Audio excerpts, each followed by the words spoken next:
स्वास्थ्य के प्रति जागरूक प्रियजनों, इस प्रकार भारत में विशेषकर उत्तर भारत में बहुत तापमान बढ़ने के कारण गर्मी भीषण पड़ रही है। तापमान 45 से 48 डिग्री के बीच में रहने लगा है। इससे सूरज की जो अल्ट्रावायलेट रेज हैं वे एकदम हमारे सिर पे हैं, अर्थात डायरेक्ट होने से हमारे शरीर को झुलसा कर रही हैं।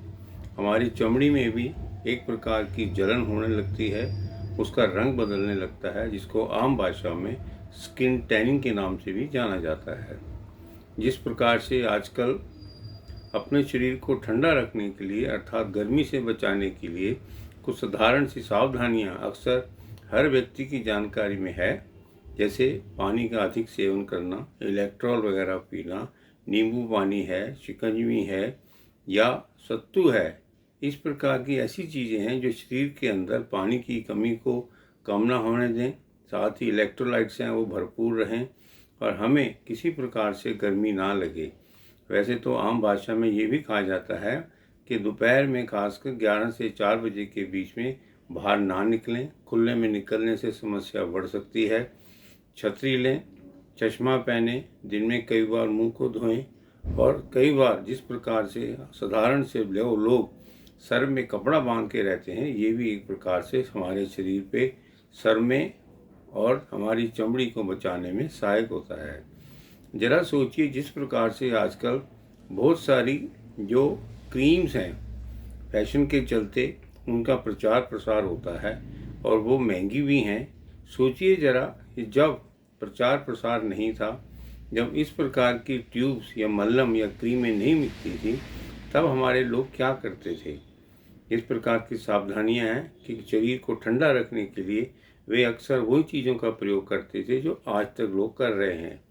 इसके अलावा हम अपने चेहरे पे, बालों में कच्ची लस्सी या दूध की खट्टी दही की खट्टी लस्सी, इससे सिर धोते थे, दही से भी धोते थे, ऐसे ही चेहरे पे भी लगाते थे। दूध को आप यदि अपने चेहरे पे लगाएंगे तो भी ठंडापन देता है। ऐसे ही कभी कभी हम मुल्तानी मिट्टी का भी सेवन करते थे।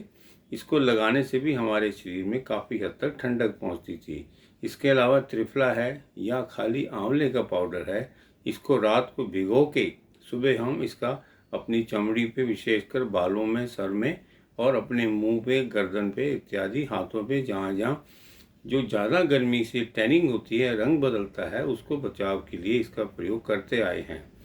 मैं ये कहूँगा कि जिस प्रकार के फल इस गर्मी में खाने को मिलते हैं वो अवश्य ही हमारे पेट के अंदर पानी की कमी को कम नहीं होने देते। उसमें विशेष प्रकार के इलेक्ट्रोलाइट प्रकृति ने दिए हुए हैं, उसका सेवन करते हैं।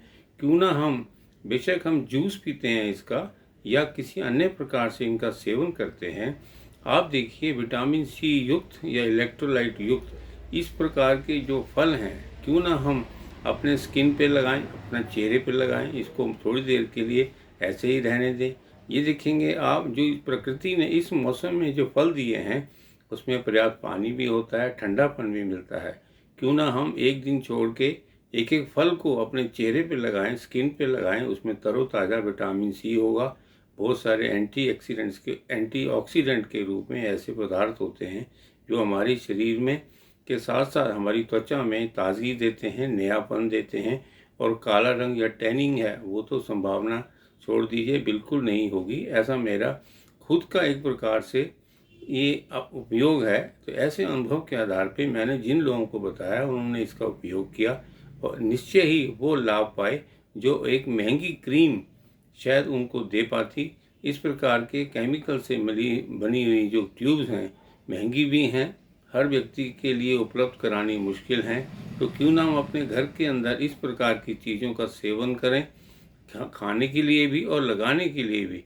अवश्य ही शरीर में ताजगी आएगी, ठंडापन आएगा और आप चमड़ी के जो स्किन टैनिंग के रोग हैं उससे भी अपने आप को बचा पाएंगे। ध्यान रखें, सीजन में होने वाले फल उसका ही हम स्थानिक रूप से अपने चेहरे पे, चमड़ी पे, गर्दन पे इत्यादि जहाँ जहाँ हम लगाना चाहते हैं लगा सकते हैं। धन्यवाद।